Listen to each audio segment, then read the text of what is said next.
Hi, this is Trish, and tonight we're going to talk about Harold T. Martin. Now, until a couple of weeks ago, I had never heard of the NSA contractor Harold T. Martin, and I'm guessing you did not either. As of hours ago, it was revealed Mr. Martin stole about 50 terabytes of information, roughly the equivalent of 500 million pages of documents over a 20-year period of time, and that is billion with a B. Now, the reason he wasn't detected sooner, they say, is he kept the documents at home on his own PC or in his car. And for comparison, Edward Snowden stole about 1.5 million files. That's with an M, million. The information would have been devastating to the government or invaluable to those who wanted to see it. He was working for the Defense Department at the time of his arrest after leaving the NSA.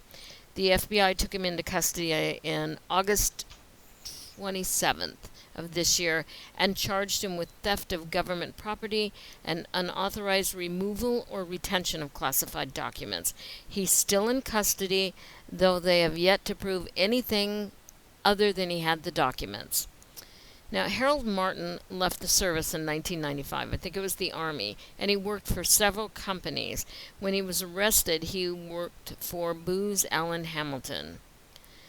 The New York Times stated, "The arrest raises the embarrassing prospect that for the second time in 3 years, a contractor for the consulting company Booz Allen Hamilton managed to steal highly damaging secret information while working for the NSA."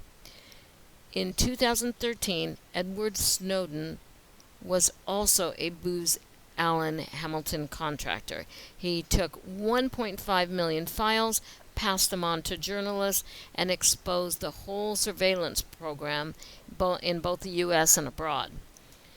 In an interesting note, the Baltimore Sun makes this comparison that when he started taking the documents, Edward Snowden was 13 years old in 1996. Here's something else, too, another twist. Harold T. Martin knows Russian, which was brought up at his bond hearing. After Snowden's departure, the prosecution said he posed a flight risk, even though he didn't have a passport himself.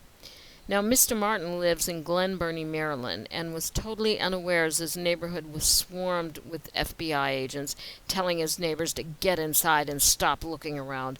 That's all I would be doing. Now, Martin is a heavyset man, and one neighbor was afraid for him, thinking he was going to have a heart attack or a stroke. And all through the night, floodlights were shown all over his yard while FBI agents were scurrying out, putting files in the van. Neighbors were looking.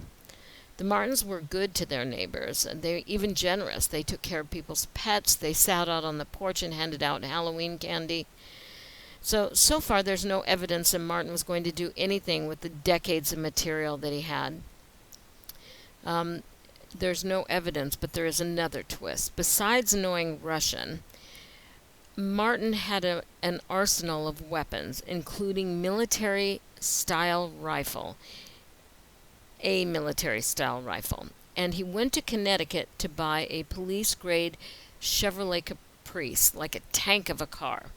So it kind of makes the argument his lawyers tried to make at his bond hearing that there was no evidence it was a threat a little more complicated. In fact, the act of taking the documents itself did that.